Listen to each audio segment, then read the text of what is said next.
नमस्कार, फोरसाइट्स टीवी में मैं शालीमार जायसवाल आपका स्वागत करती हूँ।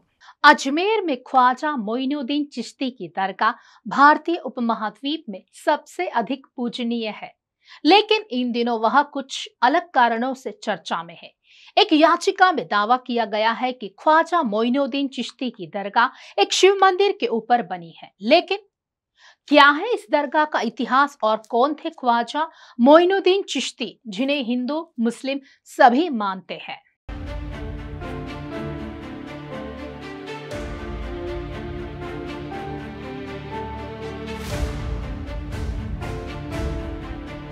यूपी के संभल में सर्वे को लेकर चर्चा में आई जामा मस्जिद के बाद अब राजस्थान के अजमेर में स्थित ख्वाजा मोइनुद्दीन चिश्ती की दरगाह चर्चा में है। जी हाँ, जामा मस्जिद के बाद अब इस दरगाह के सर्वे का आदेश हो सकता है, क्योंकि अजमेर शरीफ में दरगाह को हिंदू मंदिर बताने वाली एक याचिका को राजस्थान की एक निचली अदालत ने सुनवाई के लिए स्वीकार कर लिया है।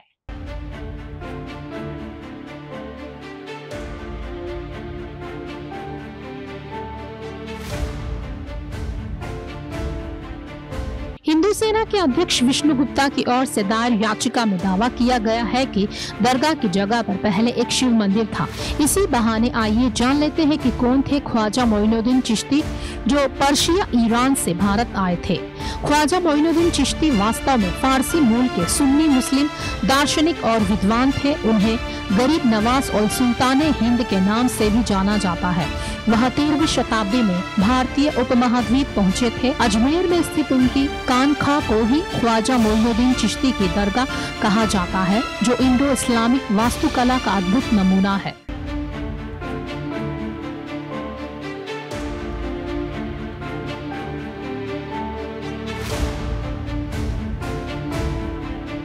सूफी संत ख्वाजा मोइनुद्दीन चिश्ती का जन्म साल 1143 ईस्वी में ईरान पर्शिया के सिस्तान इलाके में हुआ था। आजकल यह इलाका ईरान के दक्षिण पूर्वी भाग में स्थित है। यह क्षेत्र अफगानिस्तान और पाकिस्तान की सीमा से सटा हुआ है। बताया जाता है कि ख्वाजा मोइनुद्दीन चिश्ती के पिता का अच्छा खासा कारोबार था, पर उनका मन आध्यात्म में ज्यादा लगता था। इसीलिए उन्होंने पिता के कारोबार को छोड़कर आध्यात्मिक जीवन अपना लिया था।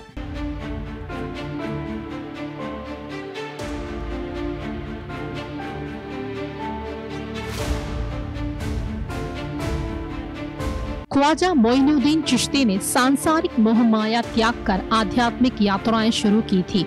उसी दौरान उनकी मुलाकात जाने माने संत हजरत ख्वाजा उस्मान हारूनी से हुई थी। हजरत ख्वाजा उस्मान हारूनी ने ख्वाजा मोइनुद्दीन चिश्ती को अपना शिष्य मान लिया और उनको दीक्षा दी थी। ख्वाजा मोइनुद्दीन चिश्ती को 52 साल की आयु में शेख उस्मान से खिलाफत मिली थी। इसके बाद वह हज पर मक्का और मदीना गए थे। वहीं से वह मुल्तान होकर भारत आ गए।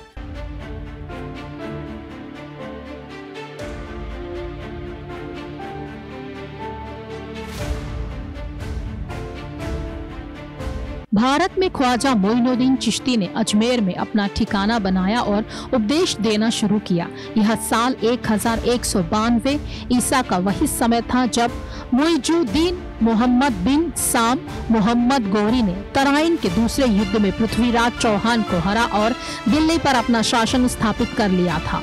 आध्यात्मिक ज्ञान वाले ख्वाजा मोइनुद्दीन चिश्ती के शिक्षादायक प्रवचनों ने जल्द ही स्थानीय लोगों के साथ साथ दूर दराज के इलाकों में राजाओं, रईसों के साथ ही किसानों और गरीबों को भी आकर्षित करना शुरू कर दिया था।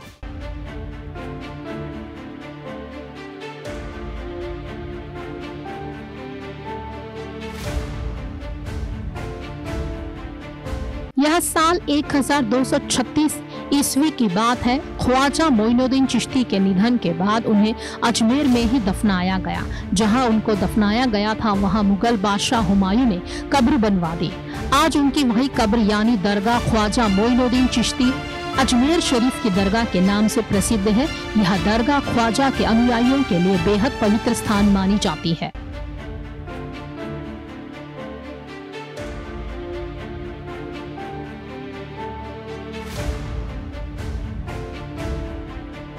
खास खबरों के लिए जुड़े रहिए हमसे, देखते रहिए फोरसाइट्स टीवी।